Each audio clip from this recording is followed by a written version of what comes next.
Perkenalkan, nama saya Agnesia Tiara Pungki. Saya bisa dipanggil Tiara. Saya dari lingkungan Warung Sila Santo Petrus.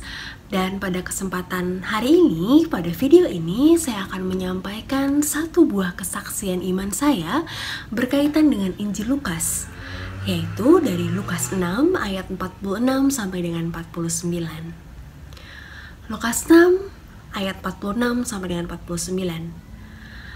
Mengapa kamu berseru kepadaku, Tuhan, Tuhan, padahal kamu tidak melakukan apa yang aku katakan?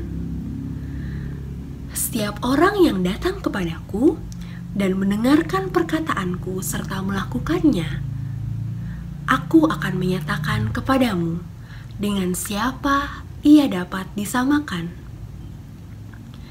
Ia sama dengan seorang yang mendirikan rumah.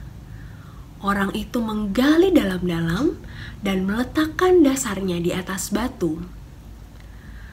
Ketika datang air bah dan banjir melanda rumah itu tidak dapat digoyahkan, karena rumah itu kokoh dibangun.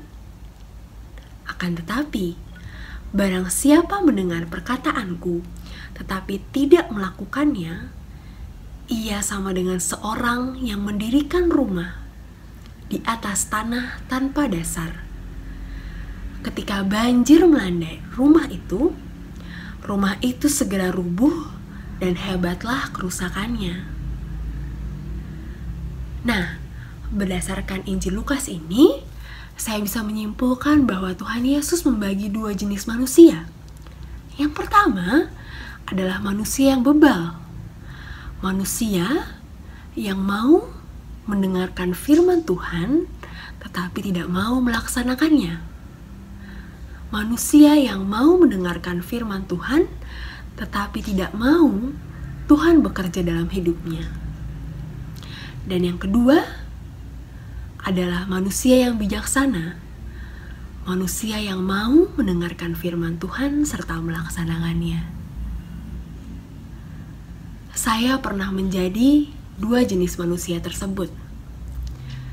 Saya teringat ketika saya menduduki bangku SMA, saya memiliki sebuah mimpi, yaitu ingin berkuliah di universitas ternama di Indonesia. Seperti layaknya seorang pemudi yang ingin mengejar sesuatu, maka saya mengupayakan banyak hal untuk dapat meraih hal tersebut. Mulai dari belajar yang tidak kenal waktu, ditambah dengan kursus, ditambah dengan les, ditambah dengan mengikuti kegiatan-kegiatan sekolah lainnya, dan juga mengikuti beberapa pelayanan yang ada di gereja. Bahkan dari 24 jam yang Tuhan berikan dalam hidup saya sadar bahwa saya hanya memiliki sedikit waktu. Saya hanya memiliki waktu 4 jam untuk saya istirahat.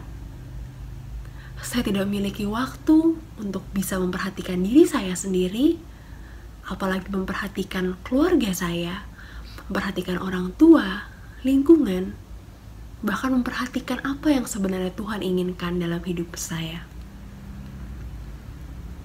Sampai suatu saat, saya merasa bahwa saya tahu apa yang saya inginkan, tetapi saya tidak tahu apakah yang saya jalani ini akan sampai di titik yang saya inginkan.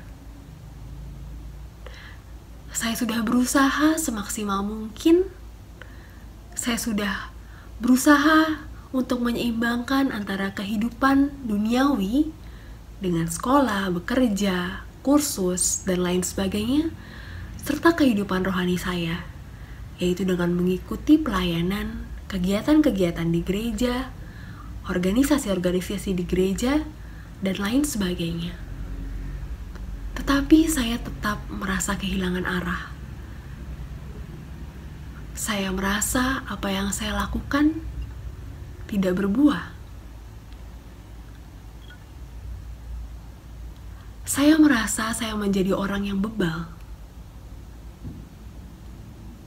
Saya tahu apa yang saya lakukan, tapi saya tidak mau tahu apa yang Tuhan ingin kehendaki dalam diri saya.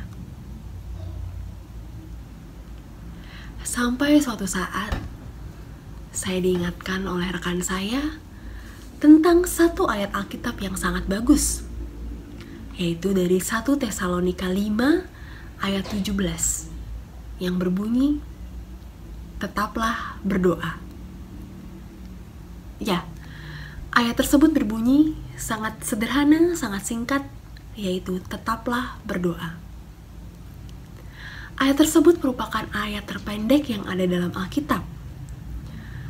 Ayat yang sangat sederhana, mudah dipahami maksudnya, mudah dipahami maknanya, dan tidak butuh waktu lama, tidak butuh biaya untuk melaksanakannya. Tetapi, tanpa saya sadari, atau mungkin saudara-saudari sekalian tanpa sadari, hal tersebut sulit untuk kita lakukan.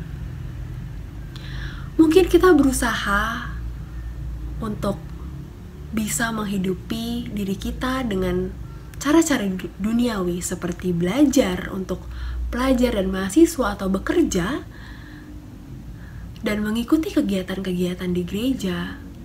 Bahkan dari hari Senin sampai hari Jumat kita bekerja, Sabtu Minggu kita mengikuti kegiatan di gereja, tapi kita lupa satu perintah Tuhan yang sangat sederhana, yaitu tetaplah berdoa.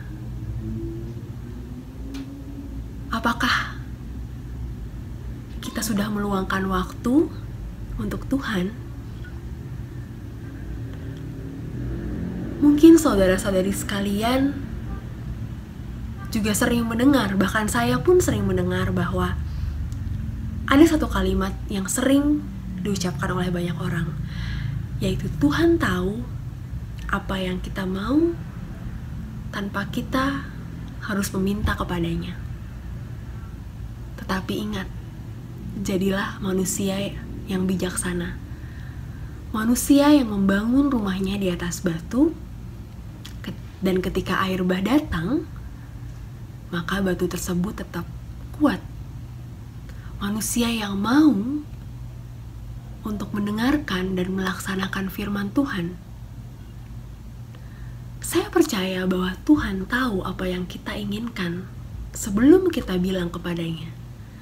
Tetapi ingat, Tuhan mau untuk kita tetap berdoa kepadanya. Jadi, saudara-saudariku, sekarang pilihannya ada di kalian.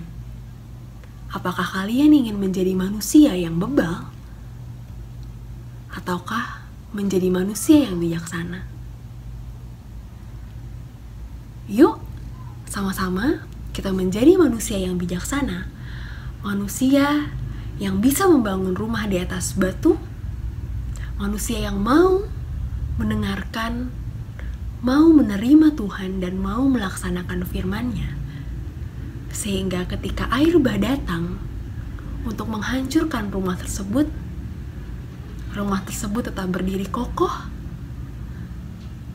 sehingga Tuhan bisa bekerja, sehingga kita tahu bahwa Tuhan hadir dalam hidup kita, selalu mendampingi kita dan menyertai kita. Tuhan Yesus memberkati.